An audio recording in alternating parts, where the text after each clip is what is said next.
Hi நண்பா, உங்கள் தமிழ். இன்றைக்கி என்ன பார்க்க போகிறேன்னா, ஒரு முக்கியமான ஒரு கரண்ட் ஈவெண்ட்ஸ் தெரிஞ்சுக்கலாம்.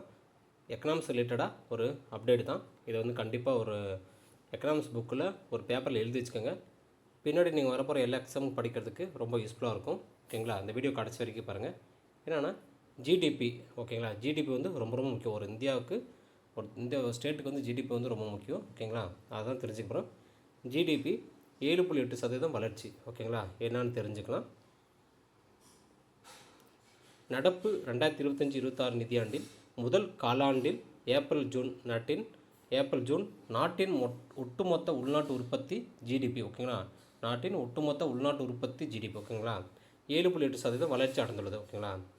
உள்நாட்டு உற்பத்தி ஜிடிபி வந்து ஃபஸ்ட்டு இந்த 2025-26 முதல் காலாண்டில் எவ்வளோ பர்சன்டேஜ்னா 7.8. ஓகேங்களா? இது 5 காலாண்டுகளில் இல்லாத அளவு ஆகும். ஓகேங்களா? 5 காலாண்டில் இல்லாமல் இப்போ 5 வருஷமாக காலாண்டில் ஃபஸ்ட்டு காலாண்டில் வரதில் அதில் இல்லாத வளர்ச்சி வந்து இந்த வருஷம் 2025-26 பொருளாதாரத்தில் நடப்பு காலாண்டில் வந்திருக்குன்னு சொல்கிறாங்க. இது எதிர்பார்க்கப்பட்ட 6.8% விட அதிகமாகும். ஓகேங்களா? இவங்க என்ன பண்ணியிருக்காங்க, எதிர்பார்த்துருக்காங்க எவ்வளோ 6.8% எதிர்பார்க்காங்க. அதோட 1% அதிகமாக வந்திருக்கு. கடந்த 2024-25 நிதியாண்டின் முதல் காலாண்டில் நாட்டின் ஜிடிபி 6.5% இருந்தது. ஓகேங்களா? இதுபோல் கடந்த நிதி ஆண்டில் 1.5% இருந்த வேளாண்மை துறை 3.7% வளர்ச்சி எட்டி ஆச்சரியம் அளித்துள்ளது. ஓகேங்களா? என்னது, கடந்த நிதியாண்டில் வந்து 1.5% தான் இருந்துச்சு வேளாண்மையில். ஆனால் இந்த டைம் வந்து 3.7% வளர்ச்சி அடைந்து ஆச்சரியத்தை கொடுத்துருக்குன்னு சொல்கிறாங்க. அப்புறம் என்ன சொல்லியிருக்காங்கன்னா, உற்பத்தித்துறை 7.7%, கட்டுமானத்துறை 7.6% வளர்ச்சி பெற்று பொருளாதார உத்வேகத்துக்கு வலு சேர்த்துள்ளது. ஓகேங்களா? பொருளாதாரத்துக்கு வந்து வலு சேர்த்துக்கு சொல்கிறாங்க.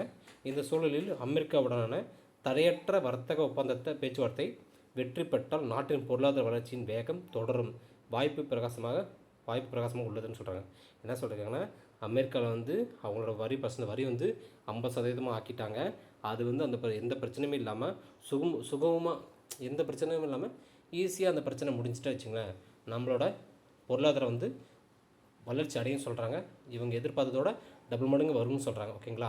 இந்த அமெரிக்கா வந்து 50% வரி போட்டனால தான் இப்போ கொஞ்சம் மந்தமாக போயிருக்குன்னு சொல்கிறாங்க.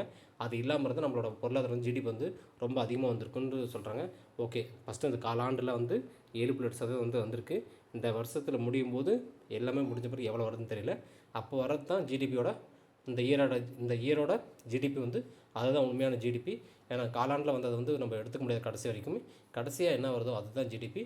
இருந்தாலும் இந்த டிஎன்பிசி வர டிஎன்பிசியில் வந்து எந்த காலாண்டத்தில் எத்தனை பர்சன்டேஜ் ஜிடிபி வந்து அதிகமாக வந்துச்சுன்னு கேட்பாங்க. 2024-25 25-26 கேட்பாங்க. அது மறக்காமல் தெரிஞ்சு வச்சுக்கணும். ரொம்ப யூஸ்ஃபுல்லாக இருக்கும். இந்த வீடியோ பிடிச்ச லைக் பண்ணுங்கள், சப்ஸ்கிரைப் பண்ணுங்கள், எல்லாம் ஷேர் பண்ணுங்கள். பாய் நண்பா, உங்கள் தமிழ்.